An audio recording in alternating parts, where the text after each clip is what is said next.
Serious people who work in Hollywood, what's the most effed up thing you've witnessed in the business? I lived in LA in the 90s. I worked on the fringes of the industry, but my company printed a lot of movie posters, so I saw a lot of folks when delivering proofs in such a different lots and offices. But where I ran into stuff was from when I had a second part-time job at Banana Republic, and the majority of the kids who worked there were all struggling actors, writers, etc. There were a lot of TV shows that were outfitted by BR, and people's party lives crossed over. The amount of times I would be at house parties in which there was a mountain of cocaine on a coffee table was mind-boggling to me, and it was usually a gift that was given to one of those kids from someone in the industry, according to them. Side note, I once helped Alan Rickman with finding some pants, and he was incredibly nice. I rang him up, wrapped and bagged his stuff, and said, "Here are your pants, Mr. Rickman." He chuckled at me, took his bag, turned around to the other people in line behind him and proclaimed, "Yes, these are Alan Rickman's trousers." I still find it hilarious to this day. Commercial shoot with 5 to 6 male bodybuilders as background talent. The company was a boring fintech, but advertised directly to and targeted the wealthy gay community, also run by gay men. The male producer asked the two company owners on set if they wanted to be oil boys and lube up the bodybuilders.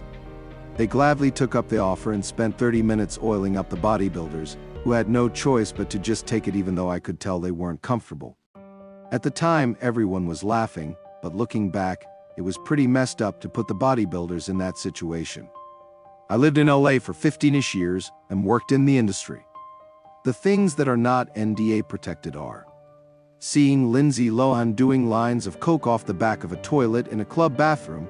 This was during the height of the Firefox incident. A Mary Ty Pennington during Extreme Home Makeover, having with local production assistants and promising to set them up in LA. One of which ended up pregnant and was forced to have a termination by him. My married executive producer texting me at 3 in the morning in an attempt to get me to sleep with him absolutely didn't happen. Then being pissed when I told everyone and tried to say it was a joke and I should lighten up. Another creepy EP that allowed rumors to spread that he was sleeping with me, and when I asked him to clear it up, he chuckled and patted my head saying something along the lines of, "Oh, they won't believe me anyway." On a reality shoot, seeing cast member get groped by a rando on camera and the EP not letting me shut it down, intervene or at least pause filming once the guy left so she could process off camera and decide if she wanted to continue. An older, 50s/60s, director of photography clearly sleeping with the 18-year-old, very naive AC, who came to me asking if I could take her to get Plan B and if I could help her find an obstetrics and gynecology because she had never been to one and her family wouldn't allow it. The female, EP and production manager knew and encouraged it. That's what I remember off the top of my head. That doesn't include any of the actual reality content that I worked on, just real-life stuff. The best thing I ever saw was not on a set, but sitting at a bus stop on Santa Monica BLVD. An older Mercedes pulls up to the red light, blaring classical music out of the open windows. I look up to see a mess of dark curly long hair and realize it's Slash. Truly a bad moment. I worked for an indie film company at the end of the dot-com boom. We were expanding rapidly, far beyond our means. The bosses had rented a huge multi-floor office space with tons of desks and computers, but very few employees because there was very little work coming in the door. One day, some VC investors were coming down to check us out. The bosses had us run around and put fake work on all of the computer screens, and used coffee cups and jackets and sweaters on empty chairs, all to appear as if we were a huge bustling office, and they had just happened to come by when the entire staff was out to lunch. It was like that scene in The Sting, or a similar scene in The Grifters, where some con men fake a bustling office. The deception was shameless and probably illegal, and we all felt horrible for having been forced to participate. Didn't firsthand witness this, but I was a production coordinator on a show where one of the cameramen followed an actress back to her hotel room and tried to essay her. Fortunately, she was able to fight him off and get help. He was fired and charged, and she quit because she didn't feel safe anymore.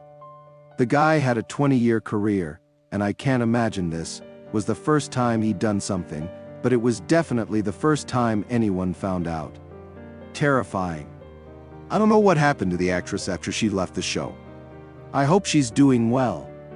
Honestly, nothing to do with celebrities. The most effed up thing is watching a 22-year-old Pa climbing into a big white box truck at the end of a 14-hour shoot at 1 a.m. and driving back from the boonies after crushing a few beers and a couple bumps. I've heard of some bad accidents involving sleep-deprived grunts trying to break in.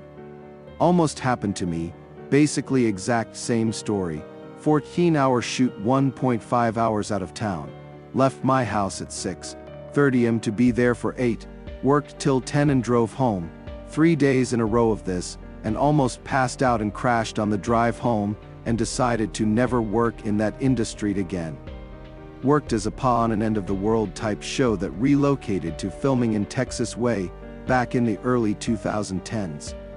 This was my third production working as a Pa, but first working in the general office production assistant work. I was excited because it was a cool cast of actors and some people I was a personal fan of. One was a veteran actress from probably the biggest cult TV show of the 2000s, and one of my fav characters on that respective show. Not necessarily effed up, but more so baffling stuff I heard from colleagues in wardrobe about this actress, that would often have her period in the clothes she wore for filming. Repeatedly. And she would act like nothing had happened at the end of the day off filming. Word was she didn't really do anything or try to prevent this from happening. Because of the type of show it was, these clothes often went through aging and dyeing procedures. I know this whole thing around this actress eventually moved from a minor open secret that crew could giggle, i.e., she's so loopy, hippy-dippy, etc., to something way more inconvenient when clothes beholden to story and filming continuity had to start getting rewashed, rebought, reaged, redyed.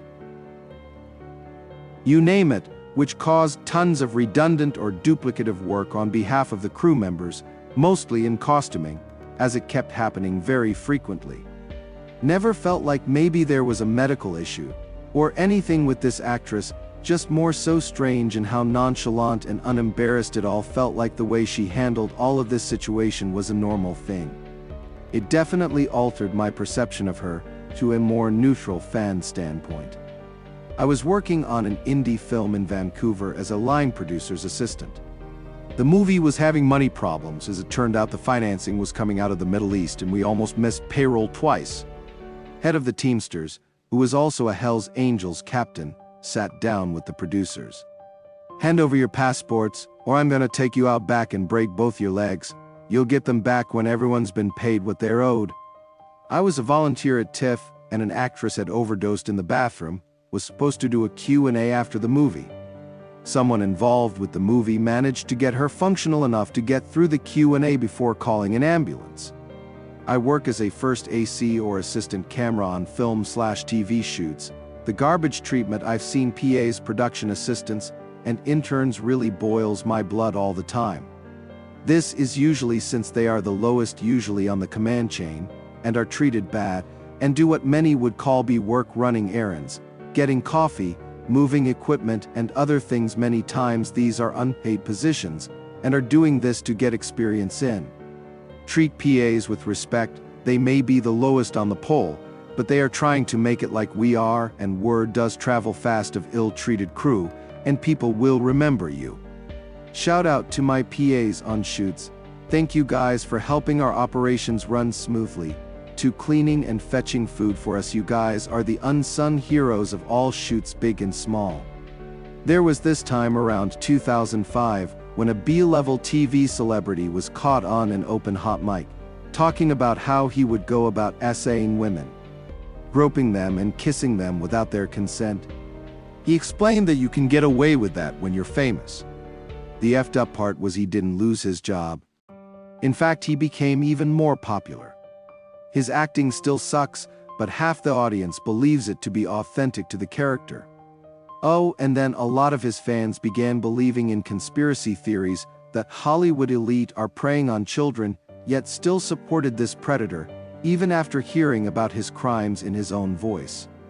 Unfortunately, children and women are exploited and abused around the world, but for some reason, this demographic believes that Hollywood is some hotbed of deviance, when statistically speaking, there is more abuse in many other industries than show business. So yeah, that's the most effed up thing I've seen in my 25 years in the business. Do you know anything bad that has happened in Hollywood? Feel free to share your stories in the comments below. Like and subscribe for more daily videos.